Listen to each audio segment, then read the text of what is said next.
menjelaskan tentang proses penerimaan profesi guru di Cina.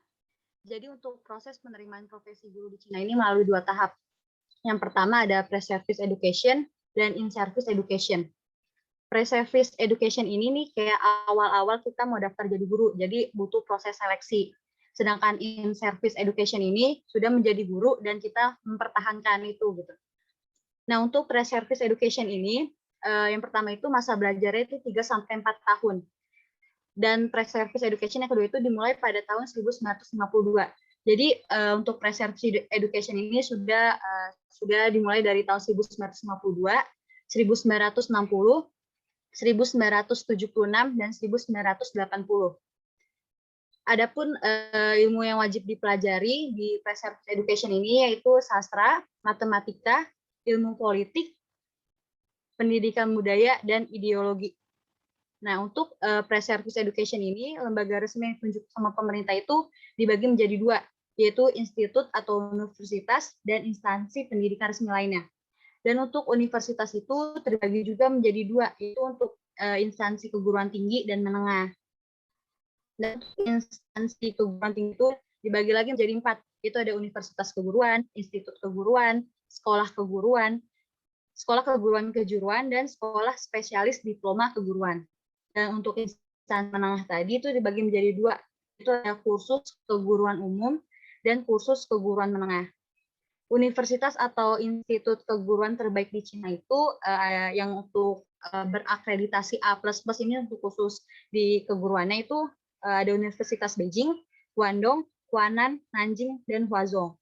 Dan untuk A+, Universitas Dongbei, Xibei, Zhejiang, Shanxi, Capital, Hunan. Dan untuk yang berakreditasi A, itu ada Universitas Tiannong dan Tianjin. Dan yang keempat itu ada mengedepankan pendidikan ideologi yang tadi karena sudah kayak mata pelajaran wajib gitu yang dipelajari oleh guru. Dan yang kelima itu menempuh di institut atau universitas keguruan dan instansi pendidikan resmi. Selanjutnya ada in-service education. Tadi yang sudah saya jelaskan, in-service education itu kita sudah menjadi guru dan mempertahankan profesi guru itu. Nah, untuk yang pertama itu waktu pelaksanaan pembinaannya adalah hari Sabtu dan Minggu. Karena setiap weekday, Senin sampai Jumat itu ada kegiatan pembelajaran di sekolah. Yang kedua, dibiayai oleh pemerintah. Yang ketiga, berfungsi untuk meningkatkan kualitas dan mutu guru. Yang keempat, harus mengikuti evaluasi setiap 5 tahun untuk mempertahankan statusnya menjadi guru. Dan 5, acuan untuk mendapatkan kenaikan gaji atau pangkat. Nah, selain itu, fungsi in-service itu, yang pertama itu sebagai bentuk dari evaluasi guru setiap tahun. Yang kedua, sarana untuk mendapatkan promosi pangkat. Yang ketiga, sarana untuk mendapatkan promosi gaji. Dan yang keempat, meningkatkan kualitas dan mutu. Nah, untuk institut penyelenggara sendiri ini ada 2, itu ada pembinaan guru tinggi dan instansi lainnya. Untuk mata kuliah, untuk pelatihan di in-service ini, pelajaran yang wajib dipelajari itu ada ideologi, ilmu politik, bahasa, sastra, psikologi, dan pelajaran umum lainnya.